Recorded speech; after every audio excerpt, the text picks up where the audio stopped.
పవిత్రమైన శ్రీవారి లడ్డూల్లో జంతువుల కొవ్వు ఉందని ప్రచారం చేశారు. లేదని సిబిఐ తేల్చినా దుష్ప్రచారం ఆపడం లేదు. ఆఫ్టర్ ఆల్ మీ పెరుగుకు ఉన్న వాల్యూ మా వెంకటేశ్వర స్వామి లడ్డూ పవిత్రతకు లేదా సార్? శ్రీవారి లడ్డూల్లో జంతువుల కొవ్వు లేదు. ఇది నిజమని తెలిసిన చంద్రబాబు చేస్తున్న దుష్ప్రచారంపై సీనియర్ జర్నలిస్టులు, విశ్లేషకులు ఏమంటున్నారో ఒక్కసారి మనం స్క్రీన్ పైన చూద్దాం. తిరుమల లడ్డు తిని ఆరోగ్యం దెబ్బతిన్న కేసులు ఎన్ని జరిగాయి? హోమ్ మినిస్టర్ చెప్పాలి కదా. ఆరోగ్యం కూడా దెబ్బతిన్నదని చెప్తున్నారు కదా హోమ్ మినిస్టర్ ఓపెన్ గానే. అంటే మీరు తిరుమల లడ్డు తింటే ఆరోగ్యం దెబ్బతింటది, తిరుమల లడ్డు తింటే మీ బాత్రూమ్ కెమికల్ తాగినట్టు, తిరుమల లడ్డు తింటే గొడుకో తిన్నట్టు, తిరుమల లడ్డు తింటే పందికో, ఇది ఏంటండి ఇంత దరిద్రం? రవణాలు ఏం నిజంగా ఎక్కడికి పోతున్నావు ఇది? అరే మీరు నిరూపించారు, పేపర్లో చూసిన అంటాడు సీఎం.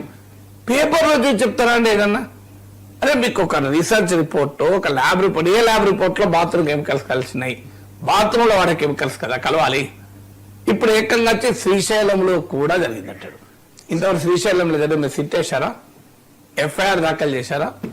మరి చీఫ్ మినిస్టర్ కు శ్రీశైలంలో జరిగిందని తెలిసి కూడా సిట్ ఎందుకు ఎఫ్ఐఆర్ ఎందుకు దాఖలు చేయాలి? అసలు హిందూ మత పుణ్యక్షేత్రాలన్నీ కలుషితమవుతాయని చెప్పగలుచుకున్నారా? ఇది అన్య మతస్థులకు అడ్వాంటేజ్ కాదా? హిందూ మతాన్ని అవమానించడం కాదా?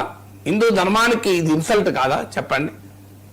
మరి హిందూ సంఘాలు కూడా ఎందుకు మాట్లాడతలేవో తెలియదు. పొలిటికల్ గా బీజేపీకి టీడీపీకి ఉన్న ఫ్రెండ్షిప్ వల్ల మాట్లాడకపోతే అన్యాయం కదా. అసలు ఎక్కడి దాకా తీసుకెళ్ళదలుచుకున్నారు ఈ వ్యవహారం? నేను ముందే చెప్పాను 20 లక్షల వరకు తీసుకెళ్తారు.